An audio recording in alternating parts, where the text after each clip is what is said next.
मेरे प्यारे देशवासियों, इस 25 वर्ष का अमृतकाल के लिए जब हम चर्चा करते हैं तब मैं जानता हूं चुनौतियां अनेक हैं, मर्यादाएं अनेक हैं, मुसीबतें भी हैं,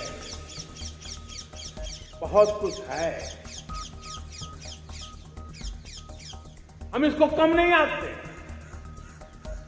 रास्ते खोजते हैं, लगातार कोशिश कर रहे हैं, लेकिन 2 विषयों को तो मैं यहां आज चर्चा करना चाहता हूं।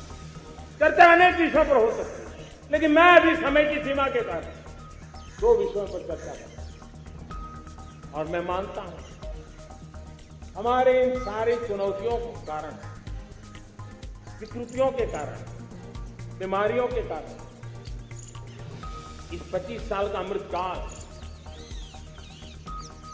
उस पर शायद अगर हमने समय रहते नहीं चेते, समय रहते समाधान नहीं किए, तो वो ये विकराल रूप ले सकते हैं। और इसलिए मैं सबकी चर्चा न करते हुए 2 पर जरूर चर्चा करूंगा। एक है भ्रष्टाचार, दूसरा है भाई भतीजावाद, परिवारवाद। भारत जैसे लोकतंत्र में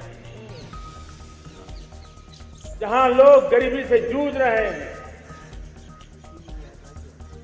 जब ये दृश्य देखते हैं कि एक तरफ वो लोग हैं जिनके पास रहने के लिए जगह नहीं है, दूसरी पास वो तरह लोग हैं जिनको अपना चोरी किया हुआ माल रखने के लिए जगह नहीं है, ये स्थिति अच्छी नहीं है।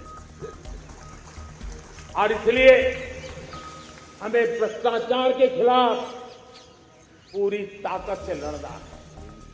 दूसरी एक चर्चा मैं करना चाहता हूं, भाई भतीजावाद।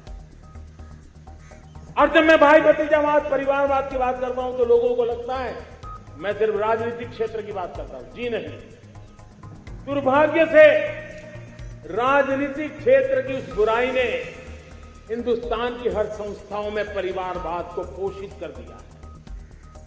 परिवारवाद हमारी अनेक संस्थाओं को अपने में लपेटे हुए है और इसके कारण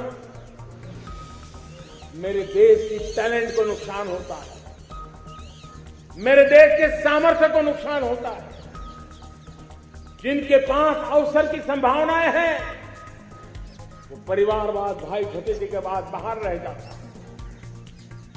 भ्रष्टाचार का भी कारण ये भी एक बन जाता है ताकि उसका कोई भाई भतीजे के नाते आसरा नहीं है तो लगता है चलो भाई कहीं से खरीद करके जगह बना लो। इस परिवारवाद से, भाई भतीजावाद से हमें हर संस्थाओं में एक नफरत पैदा करनी पड़ी होगी, जागरूकता पैदा करनी होगी, तब हम हमारी संस्थाओं को बचा पाएंगे। संस्थाओं के उज्जवल भविष्य के लिए बहुत आवश्यक है।